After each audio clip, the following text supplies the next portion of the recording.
Jack, you're definitely one of the most experienced players here now at Kilfeacle RFC. I don't know about that. How long are you playing now?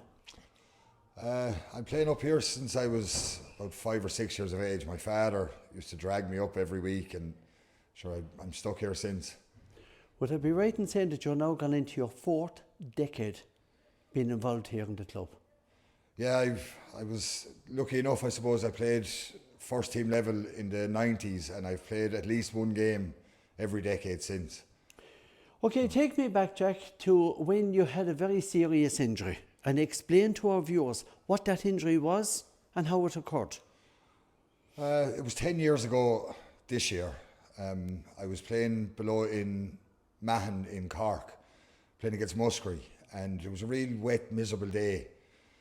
The two clubs had the same jerseys, the exact same colours and everything. The only difference is the difference in the colour of the crest. So we eventually got onto the referee to allow us to turn the jerseys inside out. Because it would be quite confusing. Oh, it was. You're running with a ball and you're trying to offload it to somebody, and there's actually an opposition. But we went to the ref saying that it was somebody who was going to get seriously hurt. So he stopped the game, he allowed us to change the jerseys, and in the next line out then is when I broke my leg. Right, okay. Common sense, first of all, prevailed with the players and with the referee, with the match official. So that's good, that prevailed. First of all, in the line out, you said you broke your leg. Can you explain how that happened? We had a line out, and we had to roll them all off our line out, and as the maul went on, there was two of us then in the original maul were standing out waiting for a ball, and our scrum half, who's still playing at the moment as well, Gavin Houston, he went to pass the ball to go out blind. The ball ended up landing on the ground and it stuck in the muck on the ground, and I was running on and I went to kick the ball, running onto it, and the hooker from the other team dived in to try to stop it, and he caught my leg stretched out in front of me. Okay, so what leg was it? It's my right leg. Your right leg, okay. A catastrophic injury, a break in the leg is horrible. Describe how you felt the minute that happened.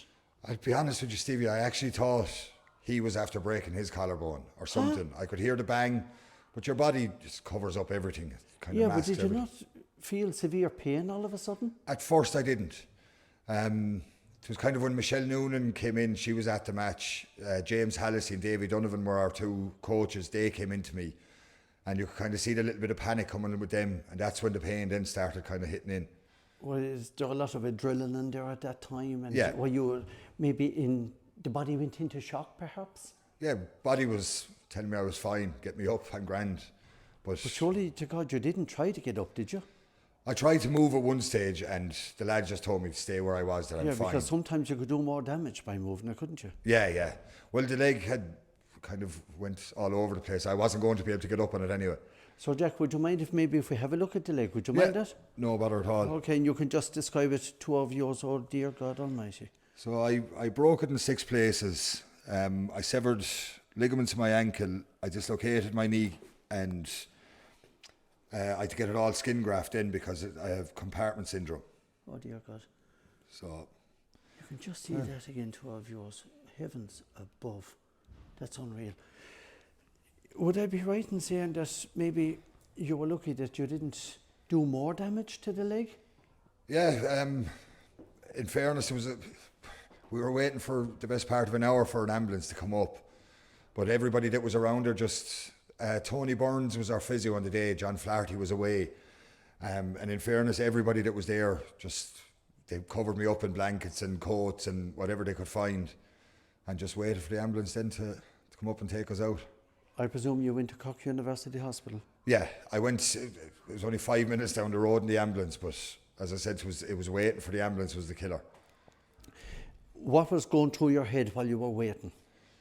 Well, I was just after starting a new job in Nina. Oh God. So it was thinking of what am I going to say to them now. Panic. Yeah, exactly. I've a young Oisin was only a year old at the time. He's 10 now, obviously, but he was only a year old at the time. And sure, everything comes in. What are you going to do for money? Do you know if you're going to be out for a couple of months? So when you contacted your wife Tracy, what did she say?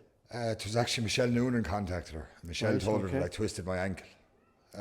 That I'd spend the night in the hospital, so bring down. I'm diabetic, So bring down insulin. I take insulin at night time, so just bring that down for me. And everything else was fine, she said. Okay, so when she arrived at the hospital, I presume that, you know, she must have been saying to herself, this is an awful lot worse than twisting an ankle. I'd say she knew coming down that it was a little bit worse, and I'm not going to repeat what she did actually say to me when she came into the room, but I could only imagine. yeah, it wasn't good. No. But sure, she understands it's sport. I mean, it can happen in any sport. It could happen in anywhere. So when she discovered then that the leg was badly broken, how many breaks? I had 6 breaks in it. 6? Yeah. So I couldn't even imagine what that'd be like. I don't ever want to imagine what it's like, because that to me is horrific. So look, I could have lost it as easy as I kept it. When I went down there originally, all the talk was that I was going to lose it, and that's what I think that kind of eased Tracy then, that she was saying a break is the least of our worries at this stage. Operation wise, how many? I had 3 operations on it, and then I had to be sedated then again to get the staples out of it on one side of the leg after it, because there was 280 staples in it. Okay, so talk to me then, Jack, in relation to rehab. The doctor below told me I was never going to be able to walk properly again or anything like that. I'd always have a limp and so stuff. How did you feel when he told you that news? I mean, your 2 legs are everything to you. I mean, walking around of course, when you're doing it the whole time. And sport, I was non-stop playing sport, so that was kind of the biggest killer, was that I wasn't going to be playing sport. So mentally that would have got to you? Yeah. John Flaherty was excellent for me. Talk to me about John. And what did he do for you? John was out to me every second night to go through things with me. He helped me with all my exercises, everything on the leg. And in fairness, John would ring you 2 or 3 times a day and ask you, do you need that, and is there anything you want or anything like that. And also Siobhan Luby was unbelievable. She changed bandages for me, and because I couldn't put a cast on it because it was an open wound. Oh, yeah. So I had to change a bandage on it every couple of days. And Siobhan was excellent. She changed them for me, like, rather than going up and down to Cork. People like that are just so, oh God, you know, they're so helpful when something happens. They're there at all given times. But when something serious like this happens, you're so grateful to them. Oh, 100%. Everybody up here, all the players and everything had called down to the house, and there was 5 or 6 of them came down. I wanted to put a concrete slab at the back of the house, and sure, of course, when the leg is broken, I'd get them to do it instead of me doing it. And the whole lot of them jumped and came down and did it for me. Like, they were excellent. Recovery, what was that like? I presume it was extremely difficult and tough. The mental side of it, I think, was probably the hardest part of it. That, you know, from day one, the minute he said that I was either going to lose it or I wasn't going to walk properly, and again... Jack, when you say you were going to lose it, what do you mean by lose it? He told me I'd lose it from just above the knee, that he'd have to amputate the leg from just above the knee. Again, being diabetic, you'd get infections and everything. And obviously like that was to do with the severity of the injury. Yeah, and the veins had kinked on it. Blood flow as well. Yeah. My leg was blue when the ambulance got there. But no, as I said, John Flaherty was excellent with me. He was just getting into my head and kind of, you know, you'll be fine now, do this and do that and do whatever. And if I was doing too much, he'd tell me. If I was doing too little, he'd tell me. And my goal from the whole lot of it was I wanted to get back and play rugby, no matter what, and just to prove myself that I could do it and to prove the doctor wrong. When you get an injury like that, and when you describe that you could lose it, as well as you said, due to the injury itself, that the leg may have had at that stage to be amputated, you're a very lucky man that it wasn't. Oh, I'm blessed. I mean... So mentally, what was going through your head thinking about all of that? Oh, my whole life was going to change, literally in the blink of an eye, over something so silly as trying to kick a ball. Did you explain that to your wife? I did. Now, I obviously wasn't, I was kind of all over the place when she came down to the hospital, so the doctors and the nurses had explained everything to her as well. Okay, so she had an idea at that stage? Yeah, she knew it was serious enough at that stage. I was 9 months fully dependent on crutches. And again, without a cast or anything, any little tap at all, and it was threatening to set me back. But so if we move forward, then maybe go 2 years ahead. You have now 2 years at that stage since the horrific injury. What were you feeling like then?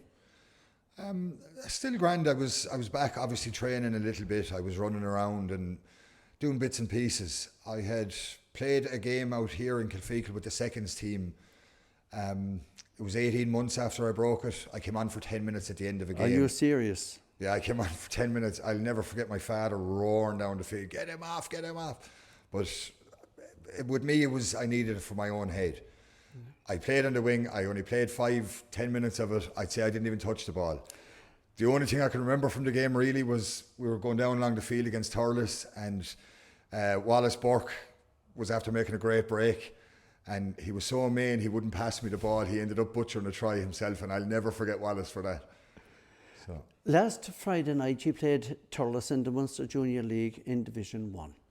Okay, it was defeat for yourselves, but you came out and played again. How did that go for you? Because that's 10 years on. Yeah, it was 10 years since I last played with the first team here, and again, in my own head, I always wanted to go back. I never ever thought it would happen, but it was, to me, it was a very proud moment. I know everybody else will be looking at me going, you idiot or whatever, but it meant a lot to me. It was kind of put everything to bed for me then, that I've done the full circle and now I'm finished playing with the first team on my own terms. Jack, I will leave it at that, because you know what, you have given us a great detail of recovery, how it affected you mentally and everything else like that. Again, to yourself and as well to your wife and Tracy and your kids, all I can say is I wish you the very best of luck. Thank you again for joining me. No bother. Thank you, Stevie.